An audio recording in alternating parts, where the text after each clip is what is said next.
Morning. Gonna do a little test of technology and see how far I can go. It's cold out. Hey, okay. I'm gonna zoom way out here. As we pass the podcast, I'm Bradley Sharvin, and we're talking about Middlessence. Wow, what is that all about? Adolescence, middlessence, retirement. It's that middle world. But do you have friends, people in your life who you don't need to say much. You don't even need to see each other very often. You just like occasionally connect and share something or just a couple little words. Usually, you have to have had experiences with this person of some sort or another in your life. Usually, kind of grueling. And this guy, we did a 2-year MBA program together, which it was grueling. But it's been a minute. And he and I share stuff. We talk a lot. We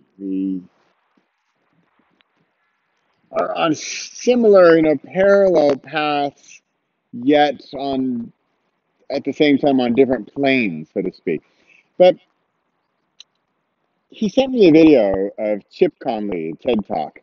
Chip Conley, I remember him from San Francisco days. I remember him as if I knew him. I don't know him, although I do remember him. I'm pretty sure he had Joie de Vivre hotels, which are really cool hotel chain that kind of changed things up in the hotel world.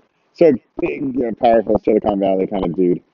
And he was talking about this middle essence. And I don't think he coined the term. I think he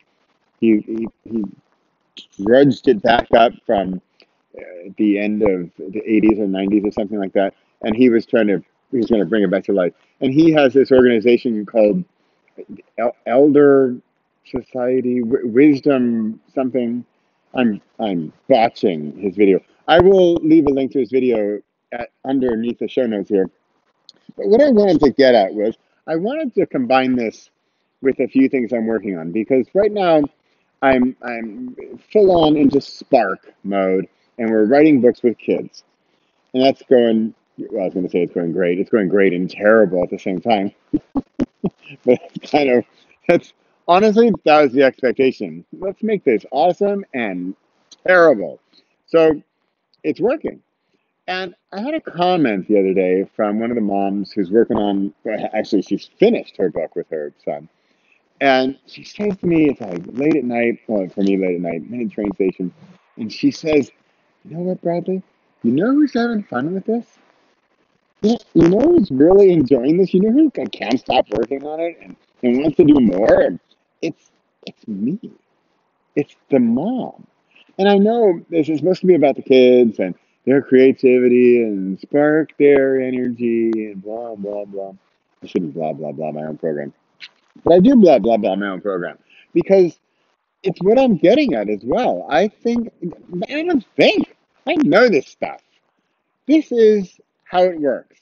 You are on a path because you have created, because you have dared to take the action to make some waves. And then what happens is, just like in a boat, the waves come back and something then occurs. So you have pushed out the force of the water. It has to go somewhere, but then it has to come back. And in what form is that going to come back? So for this particular woman, it came back as, gee, Bradley, this is great for the kids and all, but I'm having a good old time. This is something I might want to do. Thank you for daring to spark my creativity. All right. See how we're doing? See what we're doing here? See how this is working? So back to Chip Conley and his middle essence. What I see of this is, I mean, I got a dog coming. What I see is how can we then make this middle essence? He was talking about the wisdom of our middle age. I've got to find another word for the middle age. His wisdom for this point in our lives where we have built up, we have learned, and we have earned. Let me see if the dog eats my dog. Oh no, he's a nice dog. He's coming out. They're friends. Martha.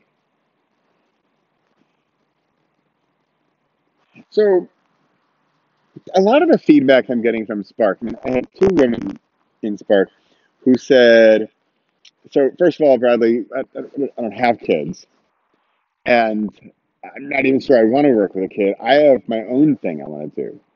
I want to do my thing. And both these women are, let's just say, between 40 and 60. And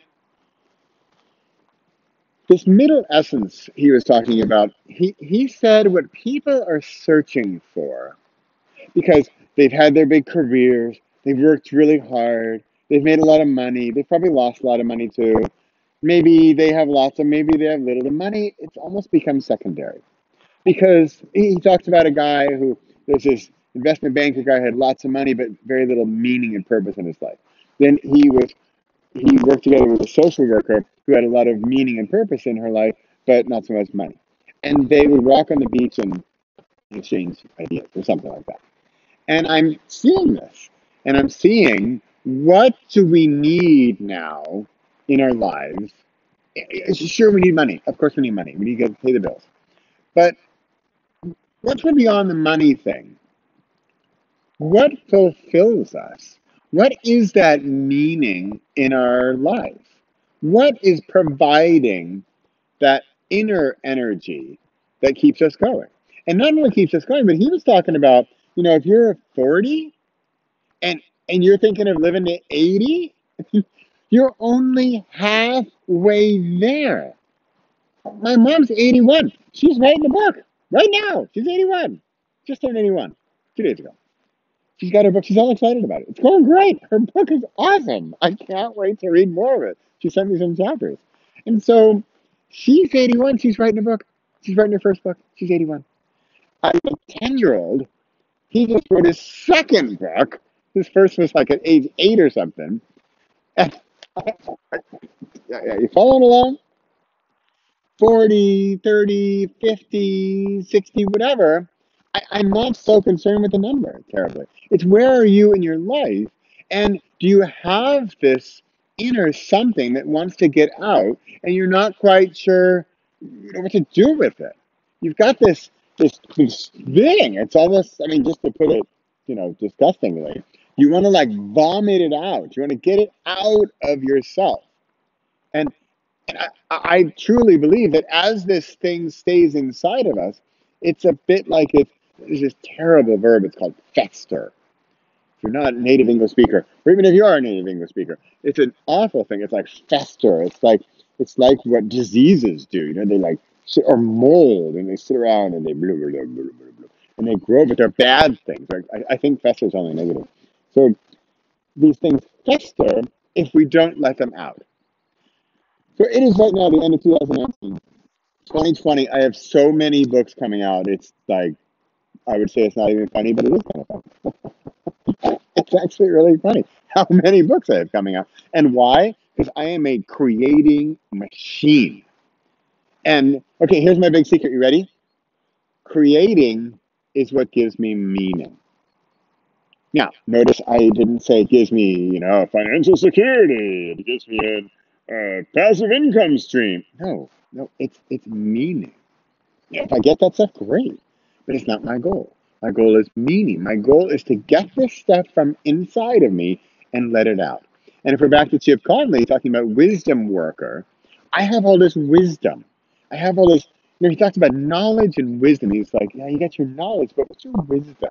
Because it's sort of like information, knowledge, wisdom, right? It's on a different level of stuff. So where are you with that? And wisdom doesn't necessarily need to be from some elder, wise person. Wisdom is just that higher level of understanding, a deeper plateau of experience, and that can occur at any age.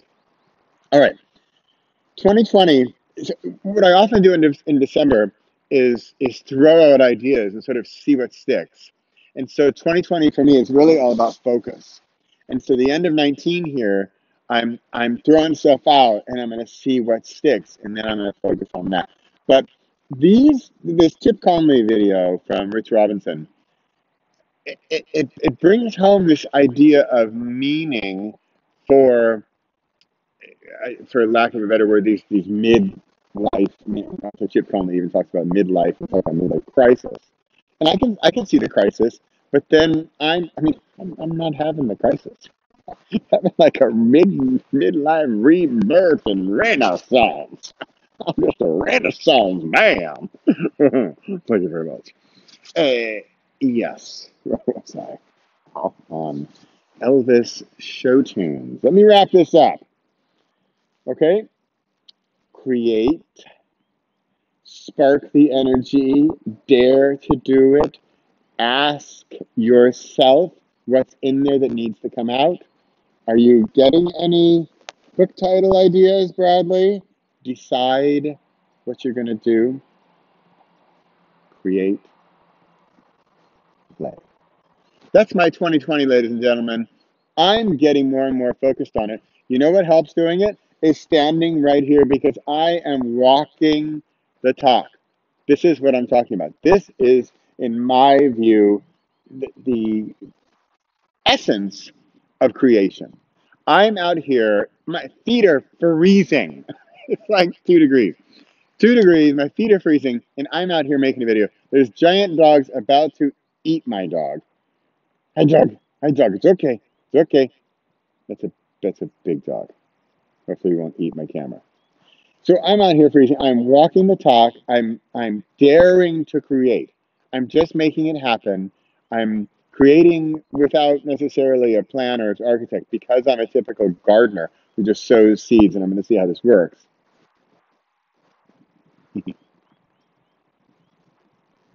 And that's how I like to create. So I see the creation process as that exhaust pipe, as that creation mechanism to then get started. And so this is a perfect example for me of getting started. And this is what I dare you, I challenge you to get started with. Is you don't necessarily have to make videos, you don't have to share them on YouTube or anything, but it's that output that I think is the essence. Essence, I keep saying essence of our meaning. Now, one last point on this because you're going to say, well, Bradley, thank you for sharing the secret of meaning of life. Yeah. So, yeah, I did that already. Except, so here's how Spark is working. I have the quick analogy of the gym membership. So, hey, it's almost January, right? So people are going to do gym memberships. Yeah, I want to work at the gym. I want to get in shape and lose weight and look up and improve myself. Great. So, we do the gym membership for January. We go like 3 times. It's February 4th. Like, oh, my God. Unless you hire a trainer, unless you're part of a package, unless you have a team. This is what 2020 is for me. It is co-creation. It is creating together. I'm going to be creating. I would rather create with you. It's going to be more efficient, more effective, more fun, and we're going to get it done. Right? There's my 2020 in a nutshell under the giant umbrella of Repossible. Thank you, Rich Robinson. Rich Robinson. Rich Robinson. Rich Robinson. Rich Robinson for sending me the video, sparking my creativity, sparking me to get out here with freezing toes at who knows what time in the morning. It's early. You see my breath? Because I'm out here creating. I'm out here walking the talk. This is the beginning of my 2020. I've got a lot of things to do in the coming years. I'm not slowing down. I feel like I'm just getting started in some way, even though I think I say this every year. And I am restarting every year. I am getting started new every year because I love doing this. I don't know if I get this across, but you know if I get this across because you feel that way. Because you're here in minute, whatever we are, of this video, and you are still here because you see the focus, you see the passion, you see the future of your self transforming. What was it that he used from the butterfly? What is it? The caterpillar like transforms. He had a good word for it. It was something better than transform into the butterfly. I'm stopping. I'm Bradley Charbonneau. This is the Repossible Podcast. Come find us at repossible.com. Let's join the gym together, except not the gym. Let's try and be possible together and make 2020 focused. Thanks for showing up. Come on, Pips. Tijd dat we gaan, lieve hondje. Yeah, my puppies.